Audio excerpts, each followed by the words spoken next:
지난 주일날 우리는 1절부터 7절의 내용을 기억합니다. 포도원 농부가 열심히 땅을 파엎고 돌을 골라내고 그리고 엉겅퀴 덩쿨을 다 쪼내고 그러고서 극상품 포도나무를 갖다 심어놨는데 가을 보니까 극상품 포도나무 심은 게 들포도만 맺었다. 그래서 농부가 너무 실망이 컸고 화가 났다. 이런 내용의 설교였습니다. 이제 오늘 넘어오면서 오늘 8절부터 30절까지는 하나님의 매.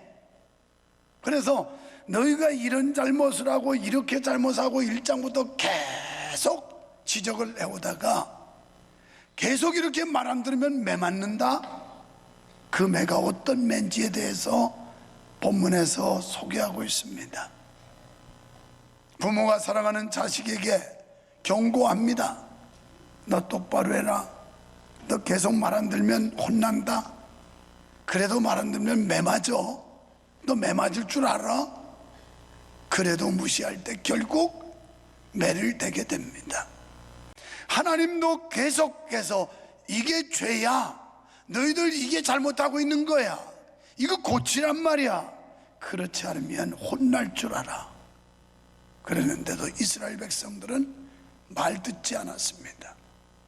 하나님의 음성을 무시하고 하나님의 권면을 무시하고 제멋대로 제 방식대로 살았던 겁니다.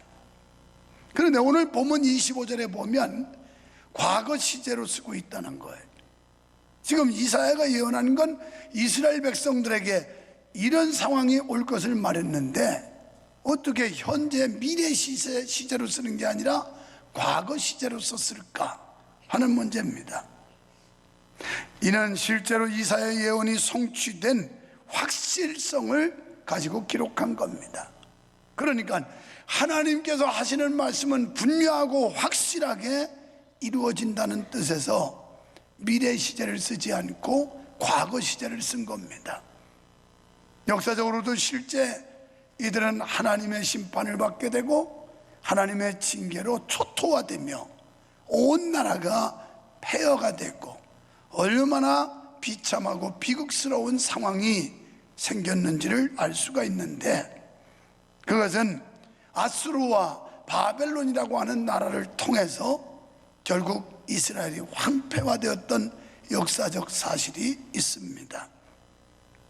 그런데 이 말씀은 단순히 이스라엘 백성들에만 국한되는 게 아니라 아직 종말을 맞이하지 않은 우리들, 주님의 재림 때에 악인들에게 종말론적으로 반드시 성취될 것이라는 말씀입니다.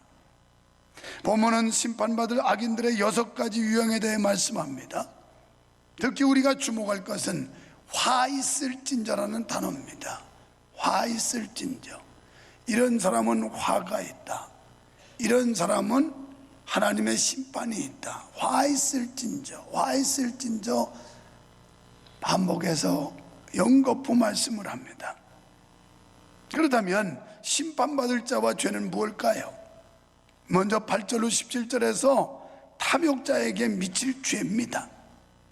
본문에서는 더 큰 죄악에 악영향을 끼칠 수 있는 부자와 권력자를 지적하고 있습니다. 8절의 말씀은 이웃과의 화목은 전혀 고려치 않고 될 수 있는 대로 많은 부동산에 투기하여 홀로 많은 땅과 집을 차지하는 자들이라는 거예요.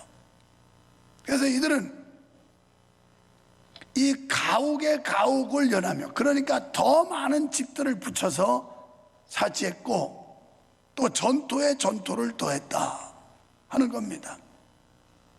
매점매석의 행위도 이에 포함되는 겁니다. 부정한 방법, 불의한 방법으로 부를 축적하는 행위들, 이거 다 죄라는 거예요. 탐심 때문이라는 거예요.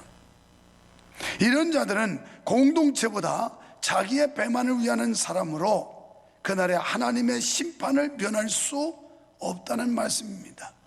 누가복음 16장 9절에 보면 부자와 나사로 이야기가 나옵니다. 부자는 날마다 연락했다. 호의호식했다. 그러나 그는 하나님이 없는 세상을 살았어요. 부는 축적했지만 하나님과 상관없는 삶을 살았어요. 결국 부자도 죽고 거지 나사로도 죽지만, 비록 가난할지라도 예수를 믿고 천국의 소망을 가졌던 거지 나사로는 천국 갔고, 많은 재물 가지고 호요식하며 연락했던 부자는 결국 지옥의 형벌에 들어가고 말았습니다. 여러분, 이 세상에서 죄는 몇 년, 몇십 년 살면 되지만, 우리가 주님을 배반하고 주님의 은혜를 망각하고 배신하면 우리는 영원한 형벌에 들어간다는 거예요. 디모데전서 5장 6절에 이런 자들은 살았으나 실상은 그 영혼이 죽은 자로서 그날에 하나님의 불같은 진노의 심판을 면할 길이 없는 자들이라고 말씀합니다. 혹시 우리는 살았다고 하는 이름은 있지만 영혼이 죽어 있지는 않나요? 교회 다닌다고 하는 신자의 이름은 가지고 있지만 실제적으로 우리의 영혼이 죽어 있는 상태는 아닌가요? 살아있다는 이름만 있지 영혼이 죽은 자들, 그들은 틀림없이 지옥 갑니다. 우리가 오늘 믿는 건 구원받기 위해 천국을 소망하고 영원한 천국에 가기 위함이 목적인 줄로 믿습니다. 여러분, 이처럼 탐욕의 죄라는 사실을 깨달아 성도는 비인간적인 탐욕의 죄에서 벗어나야 될 줄로 믿으시기를 축원합니다. 그래도 가끔 은혜 있는 사람들도 있어요. 우리 어떤 권사님은 제게 그런 얘기예요. 자기는 유언장에 자기가 죽을 때 5억은 명성교회 장학금으로 기부를 하겠다고 그런대요. 그래서 지금 변호사 사서 다 공증해 놔야지, 근데 그냥 죽으면 그것도 살아있는 사람들이 다 딴짓해서 안 된다고 그랬더니 자기 금고에다가 딱 그렇게 재산에 대해서 어떻게 처리하는 거 써놓고 죽을 거래요. 그래도 공증 좀 해줬으면 좋겠어요. 아주 확실하게. 그래서 내가 옆에서 살살 부추겨서 꼭 공증 좀 하려고. 아주 확실하게. 쉬운 얘기 아니에요. 그 권사님 살만한 사람이에요. 그이는 얘기하기를 자기 재산을 자식에게 꼭 물려주고 싶은 마음은 없다는 거예요. 자식은 자기 능력껏 살아가는 거지 부모의 택에 살아가면 안 된다고 그러면서, 그 집이요 자녀가 많은 것도 아니고 딱 하나밖에 없어요. 나와 또 옆에 듣는 사람하고 약속을 했기 때문에 이건 공개하는데, 자기 아들 결혼식 때 축의금을 안 받고 하겠다고 해서 받으라고 그랬어요. 그동안 뿌린 것도 엄청 많은데 받으라고. 그래야 될까요? 그러면 받아서 그건 다 헌금 내겠다고. 그래서 그 아들 장가갈 때만 지금 기다리고 있는 거예요. 그 권사님 역할이나 역량이나 그리고 그동안 뿌린 거 생각하면 한두 푼 들어올 게 아닌 것 같아서 마음속으로 그 아들 빨리 장가가게 해주시옵소서.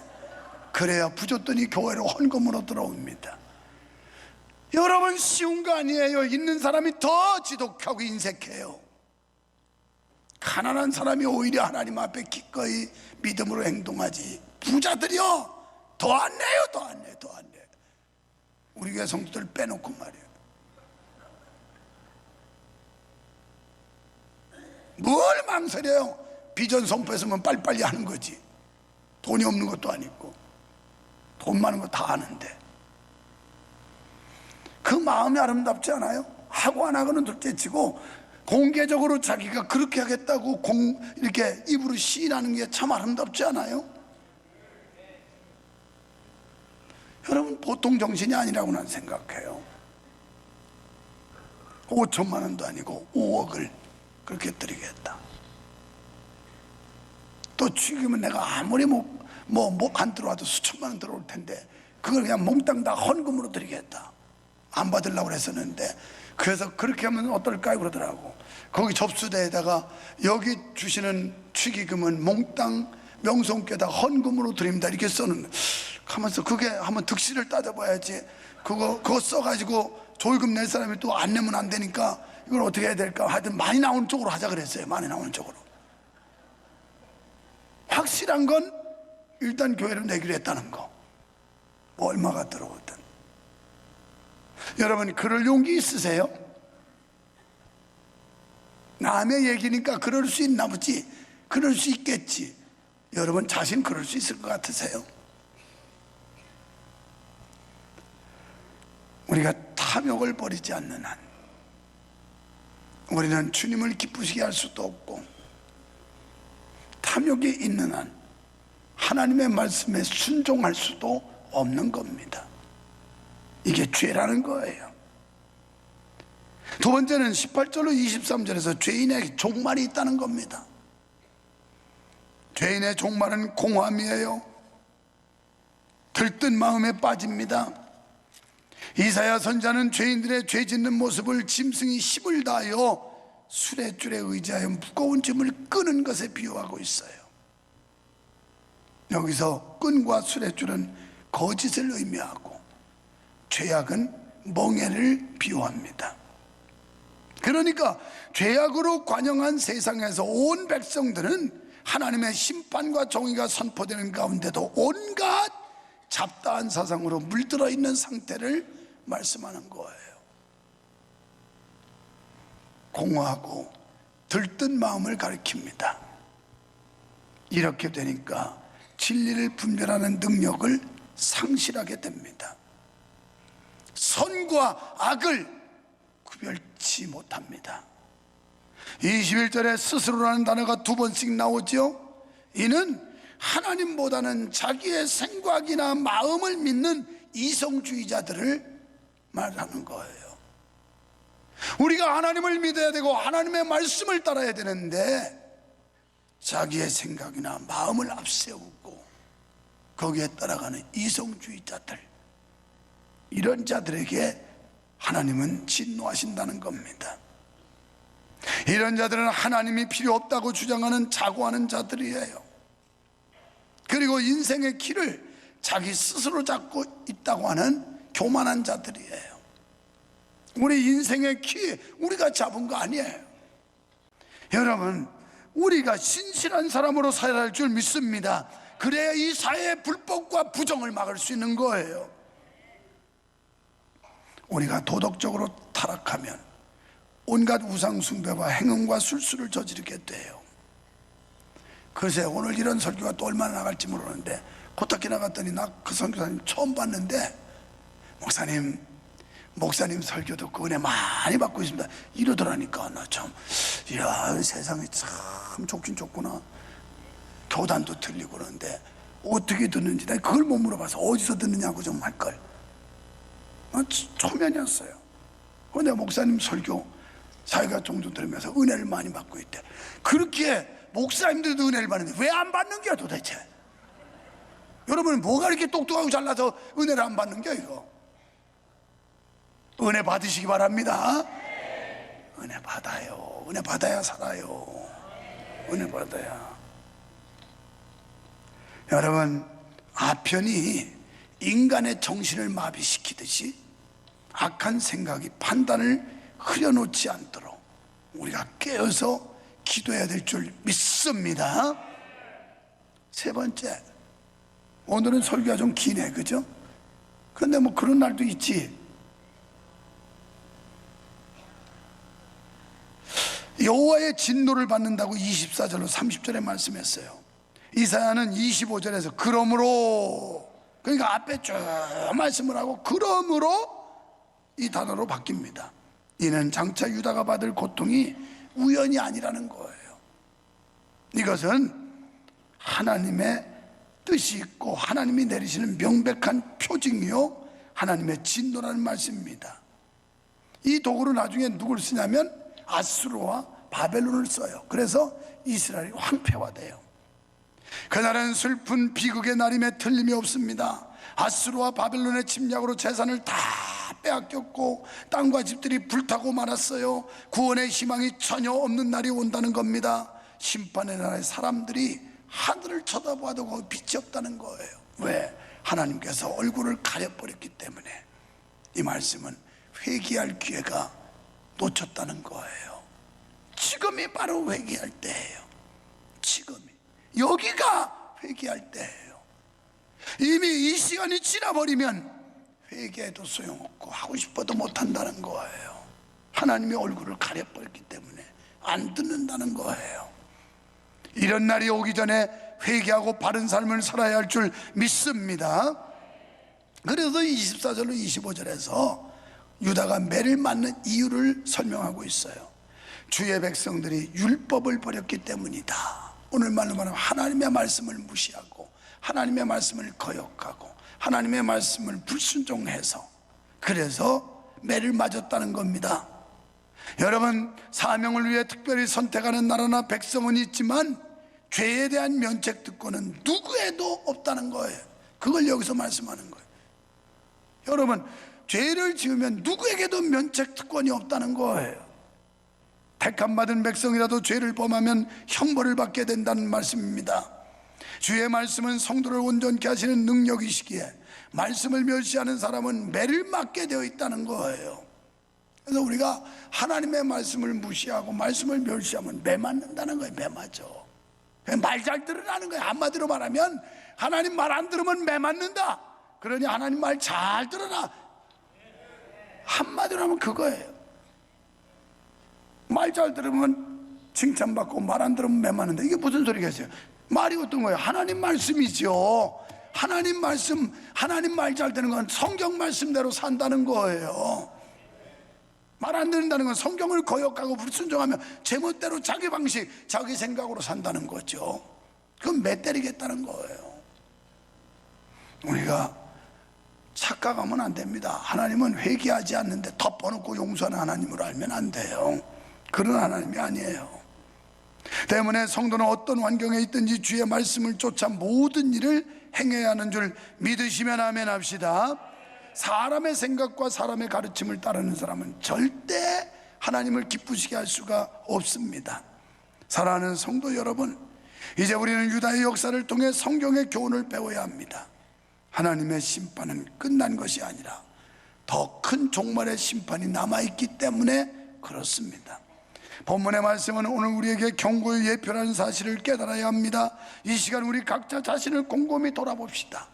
그리고 잘못이 있으면, 죄가 있으면 하나님 앞에서 회개합시다. 주님께서 각 사람에게 갚아주시는 방법은 행위가 근거가 되는 겁니다. 때문에 우리 성도들은 축복과 약속에 참여할 수 있도록 좋은 씨앗을 심어야 할 줄로 믿습니다. 이 좋은 씨앗은 성령으로 뿌리는 겁니다. 성령의 인도받아 사는 겁니다. 성령의 감동대로 사는 겁니다. 육체를 위해서 심는 것은 썩어질 것들을 거둔다고 말씀했습니다. 회개만이 살 길입니다. 회개에 합당한 열매를 맺는 저와 여러분이 되시기를 주님의 이름으로 축원합니다.